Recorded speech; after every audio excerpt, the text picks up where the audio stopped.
परिचय। रसायन विज्ञान में हम वस्तुतः पदार्थ की संरचना, संघटना एवं उसके गुण धर्म का अध्ययन करते हैं, जिन्हें पदार्थ के मौलिक अवयवों, परमाणुओं एवं अणुओं के माध्यम से अच्छी तरह समझा एवं परिभाषित किया जा सकता है। उदाहरण के लिए औषधि, विटामिन, शक्तिवर्धक औषधि, उर्वरक, उद्योग, बहुलक, साबुन, अपमार्जक, जलरोधक वस्त्र एवं अग्निरोधी निर्माण सामग्री, ये सभी रसायन विज्ञान से संबंधित हैं। उद्देश्य। इस पाठ के अंत में आप निम्न करने में सक्षम हो जाएंगे: जीवन के विभिन्न क्षेत्रों में रसायन विज्ञान की भूमिका एवं उपयोगिता को समझना, द्रव्य की तीनों अवस्थाओं के अभिलक्षणों की व्याख्या करना, पदार्थों का तत्वों, यौगिकों एवं मिश्रणों में वर्गीकृत करना, एसआई आधार मात्रकों को परिभाषित करना, परिशुद्धता एवं यथार्थ भेद को स्पष्ट करना। रसायन विज्ञान का महत्व। रसायन विज्ञान ने मनुष्य के जीवन स्तर को ऊंचा उठाने हेतु खाद्य सामग्री, स्वास्थ्य संबंधी उत्पाद एवं जीवन की गुणवत्ता में वृद्धि करने वाले अन्य पदार्थों के निर्माण में महत्वपूर्ण भूमिका अदा की है। विभिन्न प्रकार के उर्वरकों, कीटनाशकों एवं जीवाणुनाशकों की उन्नत किस्मों का उच्च स्तर पर उत्पादन इसके ज्वलंत उदाहरण हैं। इसी प्रकार पशु एवं वनस्पति स्रोतों से संश्लेषित अथवा कृत्रिम विधियों से निर्मित कई जीवन रक्षक दवाएं हैं, यथा कैंसर के उपचार में प्रभावी सिस्प्लास्टिन एवं टैक्सोल और एड्स पीड़ितों के उपचार में प्रभावी एजिडिटी अर्थात एजिडोथामाइडिन। द्रव्य की प्रकृति। ऐसा भौतिक पदार्थ जिसका द्रव्यमान एवं आयतन हो, अर्थात जो स्थान घेरता हो, पदार्थ कहलाता है। हमारे आसपास की सभी वस्तुएं द्रव्य द्वारा बनी हैं, यथा किताब, कलम, पेंसिल, जल, वायु, जीवित प्राणी इत्यादि सभी द्रव्य द्वारा ही निर्मित हैं। द्रव्य की भौतिक अवस्थाएं। द्रव्य की तीन भौतिक अवस्थाएं होती हैं: ठोस, द्रव एवं गैस। ठोस का निश्चित आयतन एवं निश्चित आकार होता है। द्रव का आयतन तो निश्चित रहता है, लेकिन आकार अनिश्चित। द्रव का आकार उस पात्र के आकार पर निर्भर है जिसमें उसको रखा जाता है। गैस का ना तो निश्चित आयतन होता है और ना ही आकार। वह उस पात्र के आयतन में पूरी तरह से फैल जाती है जिसमें उसको रखा जाता है। द्रव्य का वर्गीकरण।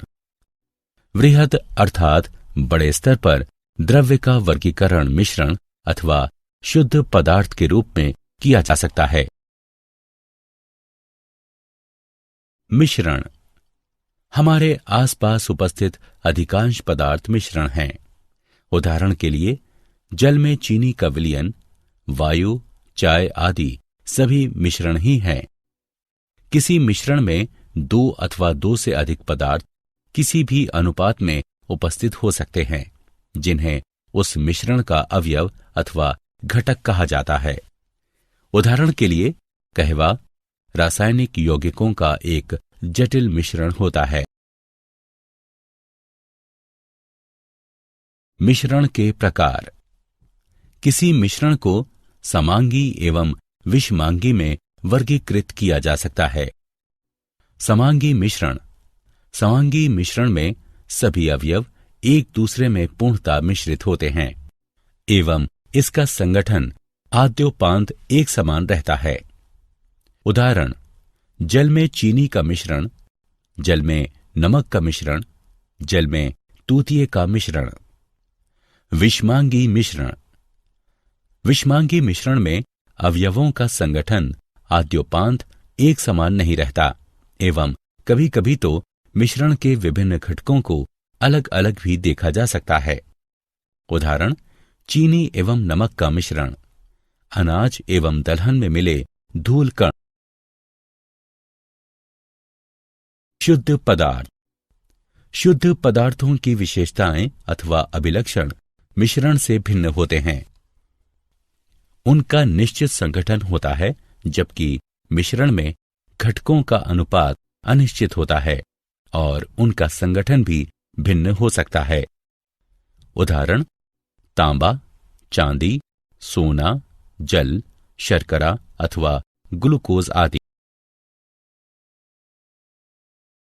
शुद्ध पदार्थों का वर्गीकरण। शुद्ध पदार्थों को पुनः तत्वों तथा यौगिकों में वर्गीकृत किया जा सकता है। किसी तत्व में केवल एक ही प्रकार के कण होते हैं। यह कण अणु अथवा परमाणु हो सकते हैं। उदाहरण, हाइड्रोजन, हीलियम, कार्बन, सोडियम, तांबा, चांदी, ऑक्सीजन इत्यादि। यौगिक। जब भिन्न तत्वों के दो अथवा दो से अधिक परमाणु संयोजित होते हैं तो यौगिक का एक अणु प्राप्त होता है। यौगिकों के कुछ उदाहरण हैं जल, अमोनिया, कार्बन डाइऑक्साइड, चीनी इत्यादि। द्रव्य का गुणधर्म। प्रत्येक पदार्थ का अपना विशिष्ट अथवा अभिलाक्षणिक गुणधर्म होता है। इन गुणधर्मों को दो वर्गों में वर्गीकृत किया जा सकता है, भौतिक गुणधर्म एवं रासायनिक गुणधर्म। किसी पदार्थ का भौतिक गुणधर्म वह गुणधर्म है जिसे पदार्थ की मूल संरचना अथवा संगठन में बिना किसी परिवर्तन के मापा जा सकता है अथवा उसका अवलोकन किया जा सकता है। उदाहरण, रंग, गंध, गलनांक, क्वथनांक, घनत्व इत्यादि। रासायनिक गुणधर्मों को मापने अथवा अवलोकन के लिए रासायनिक परिवर्तन का होना आवश्यक है। उदाहरण, विभिन्न पदार्थों की अभिलाक्षणिक अभिक्रियाएं जैसे अम्लता, क्षारता, दहनशीलता आदि। मात्रकों की अंतर्राष्ट्रीय प्रणाली एसआई। मात्रकों की अंतर्राष्ट्रीय प्रणाली यानी एसआई में 7 आधार मात्रक होते हैं एवं इन मात्रकों का संबंध 7 मूलभूत वैज्ञानिक राशियों से है। अन्य भौतिक राशियां जैसे गति, आयतन, घनत्व आदि इन्हीं से व्युत्पन्न हैं। एसआई के आधार मात्रकों की परिभाषा नीचे तालिका में दी गई है। एसआई प्रणाली में किसी मात्रक के अपवर्तयों एवं अपवर्तकों को व्यक्त करने हेतु उपसर्गों का प्रयोग किया जाता है। द्रव्यमान एवं भार। किसी पदार्थ का द्रव्यमान उसमें उपस्थित द्रव्य की मात्रा है, जबकि किसी वस्तु का भार उस पर लगने वाला गुरुत्व बल है। किसी पदार्थ का द्रव्यमान स्थिर होता है, परंतु वस्तु का भार भिन्न जगहों पर भिन्न भिन्न हो सकता है, क्योंकि स्थान परिवर्तन के कारण इसके गुरुत्व में भी परिवर्तन होता है। किसी प्रयोगशाला में वैश्लेषिक अथवा सूक्ष्मग्राही तुला की सहायता से किसी पदार्थ के द्रव्यमान का सटीक निर्धारण किया जा सकता है। आयतन एवं घनत्व। आयतन का मात्रक घन लंबाई होता है, अतः एसआई पद्धति में आयतन का मात्रक मीटर क्यूब होता है। रासायनिक प्रयोगशालाओं में अपेक्षाकृत छोटे आयतनों का उपयोग होता है, अतः आयतन को ज्यादातर सेंटीमीटर क्यूब अथवा डेसीमीटर क्यूब मात्रकों में व्यक्त किया जाता है। द्रवों का आयतन मापने के लिए प्रायः सामान्य मात्रक लीटर का प्रयोग किया जाता है, जो कि एसआई मात्रक नहीं है। 1 लीटर बराबर होता है 1000 मिलीलीटर के।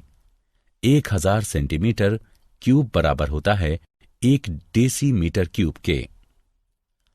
प्रयोगशाला में अंशांकित सिलेंडर, ब्यूरेट, पिपेट आदि द्वारा द्रवों अथवा विलयनों का आयतन मापा जा सकता है।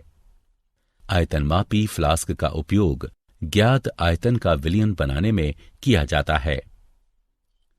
किसी पदार्थ का घनत्व उस पदार्थ के प्रति इकाई आयतन का द्रव्यमान होता है, अतः घनत्व का एसआई मात्रक इस प्रकार प्राप्त किया जा सकता है। घनत्व का एसआई मात्रक बराबर द्रव्यमान का एसआई मात्रक बटे आयतन का एसआई मात्रक, जो कि बराबर होता है किलोग्राम प्रति मीटर क्यूब अथवा ग्राम प्रति सेंटीमीटर क्यूब। ताप। ताप मापने के 3 सामान्य पैमाने हैं: डिग्री सेल्सियस, डिग्री फ़ारेनहाइट और केल्विन। यहां के यानी केल्विन एसआई मात्रक है। सामान्यतः सेल्सियस पैमाने वाले तापमापियों को 0 डिग्री से 100 डिग्री तक अंशांकित किया जाता है, जहां ये दोनों ताप क्रमशः जल के हिमांक तथा क्वथनांक है। फ़ारेनहाइट पैमाने को 32 डिग्री से 212 डिग्री के मध्य व्यक्त किया जाता है। इन दोनों पैमानों पर ताप एक दूसरे से निम्नलिखित रूप से संबंधित है: फ़ारेनहाइट बराबर 9/5 डिग्री सेल्सियस जमा 3। केल्विन पैमाना सेल्सियस पैमाने से निम्न प्रकार संबद्ध है: के बराबर डिग्री सेल्सियस जमा 273.1। सार्थक अंक। सार्थक अंक वैसे अर्थपूर्ण अंक होते हैं जो निश्चित रूप से ज्ञात हों। अनिश्चितता को सूचित करने के लिए पहले निश्चित अंक लिखे जाते हैं, फिर अनिश्चित अंक को अंतिम अंक के रूप में लिखा जाता है। सार्थक अंकों को निर्धारित करने के लिए कुछ नियम बने हैं जो निम्न हैं। सभी अशून्य जो शून्य नहीं है अंक सार्थक होते हैं। उदाहरण 285 सेंटीमीटर में 3 सार्थक अंक हैं एवं 0.25 ml में 2 सार्थक अंक हैं। नंबर 2, प्रथम अशून्य अंक से पहले आने वाले शून्य सार्थक नहीं होते। इस प्रकार के शून्य मात्र दशमलव की स्थिति को दर्शाते हैं, अतः 0.03 में मात्र एक ही सार्थक अंक है एवं 0.0052 में सिर्फ 2 सार्थक अंक हैं। 3, 2 अशून्य अंक के मध्य स्थित शून्य अंक सार्थक होते हैं। 4, किसी अंक के अंत में अथवा दाईं ओर आने वाले शून्य सार्थक होते हैं, परंतु शर्त यह है कि वो दशमलव के दाईं ओर स्थित हो। उदाहरण 0.200 ग्राम में 3 सार्थक अंक है, लेकिन जिन संख्याओं में दशमलव नहीं है उनमें दाईं ओर स्थित शून्य सार्थक नहीं होते। उदाहरण के लिए हम 100 को ले सकते हैं, इसमें केवल 1 सार्थक अंक है। 5, यथार्थ संख्याओं में सार्थक अंकों की संख्या अपरिमित होती है। उदाहरण के लिए 2 गेंदों या 20 अंडों में अपरिमित सार्थक अंक है, क्योंकि ये दोनों ही यथार्थ संख्याएं हैं एवं इन्हें दशमलव अंकित करने के बाद अपरिमित शून्य लिखकर व्यक्त किया जा सकता है, जैसे 2 बराबर 2.000000 या 20 बराबर 20.00000000।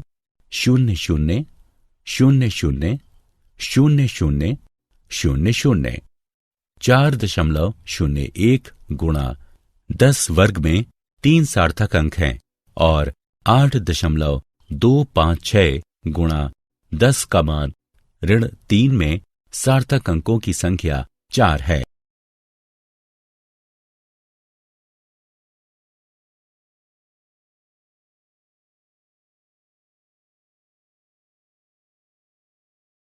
सार्थक अंकों का गुणा और भाग एवं जोड़ और घटाव। परिणाम को आवश्यक सार्थक अंकों तक व्यक्त करने के लिए संख्याओं के निकटतम राउंड ऑफ मान लिखते वक्त निम्न बातों का ध्यान रखें। यदि दाईं तरफ का अंतिम अंक 5 से अधिक है और उसको हटाना है तो उससे पहले वाले अंक में 1 जोड़ दिया जाता है। उदाहरण 1.386।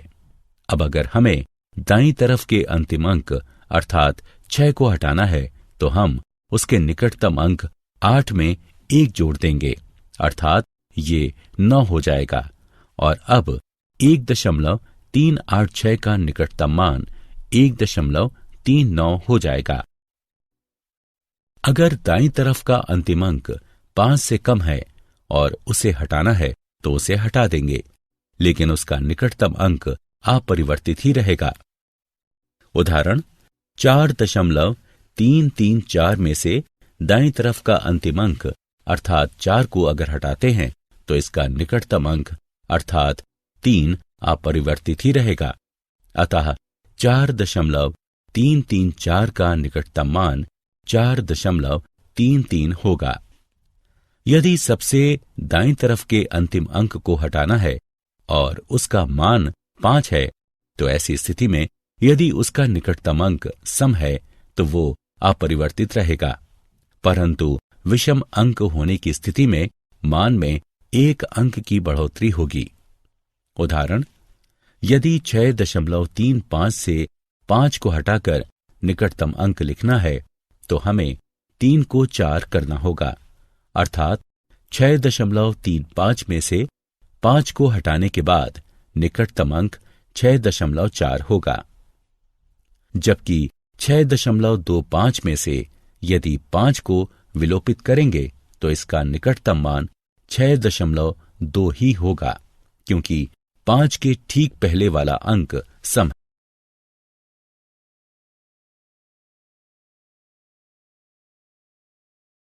क्या आप जानते हैं ज्वलनशीलता सिद्धांत के दृष्टिकोण से सभी द्रव्य में ज्वलनशीलता एक घटक के रूप में विद्यमान रहती है। किसी वस्तु के जलने का अर्थ है उस द्रव्य में विद्यमान ज्वलनशील घटक का निस्तारण। अगर कोई वस्तु नहीं जलती है तो माना जाएगा कि उस वस्तु में ज्वलनशील घटक मौजूद नहीं है। ज्वलनशीलता का सिद्धांत।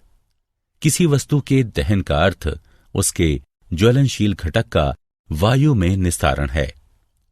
प्रागलन द्वारा धातु निर्माण के लिए अपेक्षाकृत कम ज्वलनशील अयस्क के साथ ज्वलनशील घटक का मिश्रण आवश्यक होता है।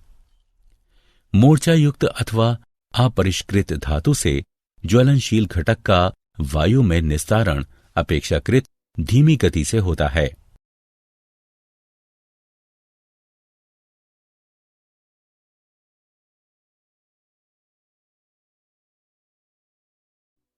सारांश।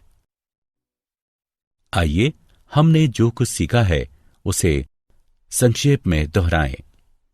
सभी पदार्थ द्रव्य से निर्मित होते हैं जो 3 अवस्थाओं ठोस, द्रव और गैस में पाए जा सकते हैं।